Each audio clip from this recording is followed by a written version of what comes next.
Hi there. So I'm making this quick video to answer your question, what is link acquisition in SEO? So link acquisition simply is the process of building backlinks to your website.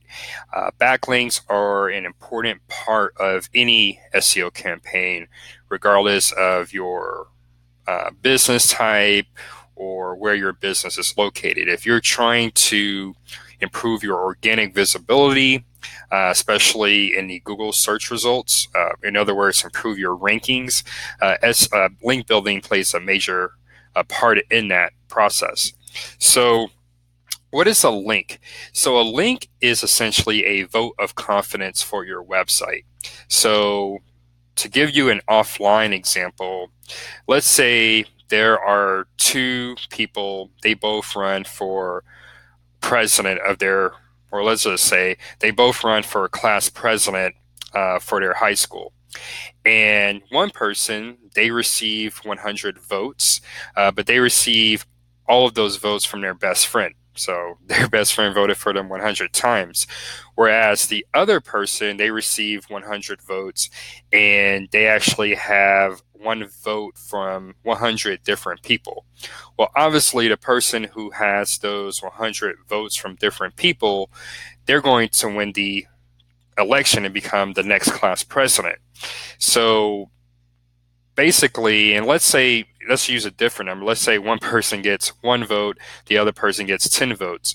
Well, the votes of confidence to that person, that guy or girl who received 10 votes, they have more confidence and they're going to win the election.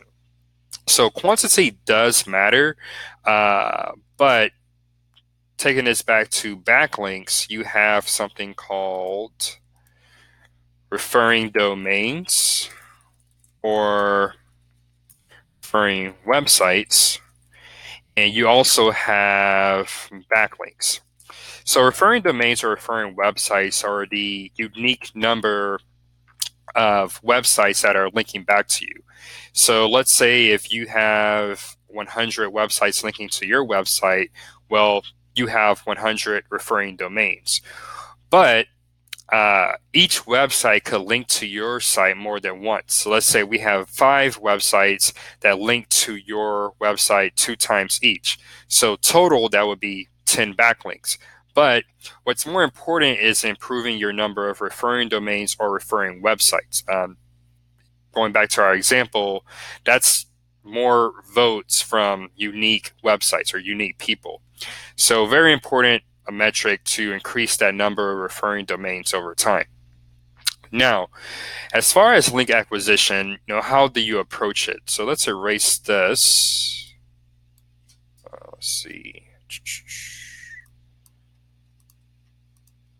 Let's get that out of there. So I'm going to put on showcase my artistic skills here for a bit. So let's say that's your website.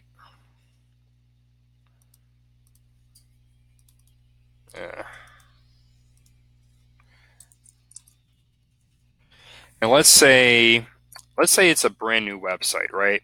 So there's a methodological way you should go about building backlinks to your website. So if you have a brand new website or you have a website where you've never done any SEO or any link building, there's a few things to keep in mind. You want to kind of build your link building process, roll it out over time. That way nothing looks spammy. If you were to launch your website today and then tomorrow it has 100 referring domains to it, well, unless you're already a major brand, that just doesn't make sense. That's like if you decided that you're going to run for president of the US today, and then the next hour you have 1 million votes and no one's ever heard of you before. That just doesn't make sense. So you want to make sure that you slowly build out your links over time. Now, using the example of a brand new website, there's a few types of backlinks you want to go for. So social profiles, citations. So these are really more relevant if you're a local business. So getting your listing on Google My Business, getting your listing on Bing Places, Super Pages, Yelp, Facebook for Business, places like that. And you also want to look at maybe having one guest blog post. Maybe, you definitely want to focus more on these top two, but then having one guest blog post. And those are the main three tactics, but you can also look at press releases, infographics. So you can have an infographic created for something related to your business, and then add that infographic to different directories online that accept infographics. And then, of course, if you're affiliated with any organizations, maybe your university's alumni website, that can be a good backlink to your website. If you're affiliated with any professional or local organizations or charitable causes, those are all great places to get your first backlinks from. So once you've built these backlinks and your website is out of the sandbox, meaning you are seeing some ranking improvements, maybe you're at the bottom of the first page for non-competitive terms or on page 2 or 3, then it's time to kick things up a notch. And so in this case, you really want to start building authority to your website. So we can say, this is phase 1. Now, phase 2 of your link building, you want to look at some, more impactful links. So you maybe want to double down on guest blogs. You maybe want to do some expert roundups. Uh, maybe if you have the budget, you want to do some editorial posts. Maybe, not so much on that just yet. And then for those specific keywords where you're ranking on the bottom of page 1 or pages 2 and 3, you want to do what's called PBN sniping. So basically sending what are called PBN links, private blog network links, with the anchor text of those phrases where you're on the bottom of page 1 and you're looking to move up to the top of page 1. And PBNs, though, it's a controversial tactic. It's something called black hat.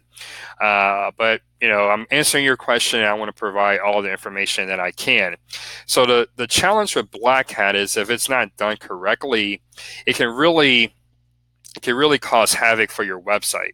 So if you're not properly vetting your PBN links, or you're not working with someone who has the knowledge to vet those links, well, you can definitely fall out of the Google rankings completely. And just something to be careful with. And if you don't know what you're doing, I would say stick to white hat. So what we just kind of went over here with the phase 1, and then guest blogs, expert roundups, and editorial posts. And white hat, as long as you're not over optimizing for your anchor text or not doing anything that's unnatural, you should be good to go. Now, so let's say now you're in phase 2, you've built your backlinks, and you're starting to see as soon as you publish a blog post, it's ranking right away. So that's a sign that you now have some authority in the eyes of Google's algorithm. I know algorithm doesn't have eyes, but I couldn't think of another phrase. So what you want to do now is really go after those big backlinks. And so this would be effectively your phase 3. So this is where you maybe want to double down on editorial posts. So by now, let's see. So by now, if your website has an authority, I think it's safe to assume that you're getting some really good website traffic. You're really, making your business is growing. People know about you, and they're probably, you're probably seeing your budget and your revenue growing as well. So now you have more means to go out and get more high quality backlinks. So editorial post, an example would be an article in Forbes or Business Insider or whatever major publications are available in your niche or area of expertise. Now you probably have the budget to actually go out and get those links. You also maybe want to look at interviews. These can either be you working with a local or niche publication. and they're basically interviewing you. It's a feature on you and your business. That's one really good way. Other things, looking at podcast interviews, that still falls under interviews, but you really want to go after those links that are really difficult to obtain or really expensive to obtain. So one good way to think about that is looking at your domain authority. And your domain authority basically tells you how much authority a website has. And I'm using, this is a free Chrome extension called the Mozbar, and it shows you, this DA is domain authority, it shows you how much authority a specific website has. And what I would look at those news channels, look at those different niche related publications that have a high domain authority. And these are the types of links that you want to focus on during phase 3. You can, by all means, you can build these types of backlinks in phase 1 and phase 2, but just looking at the growth and how much means, budget, or time-wise you have to invest, it might be best to go after these in phase 3. So there's also this idea when you're building links called trust, power, and relevancy. And I won't go too far in detail here on that. I'll share a few screenshots from a very renowned SEO expert, Matt Diggity, and I'll even share a link to his video. But those can really help kind of give you an idea on how to approach your link building so that, one, you actually see some impact on your organic visibility, and two, you prevent the potential, or you lower the potential of your website getting penalized. So hopefully this video has been helpful, and feel free to reach out if you have any questions. Take care.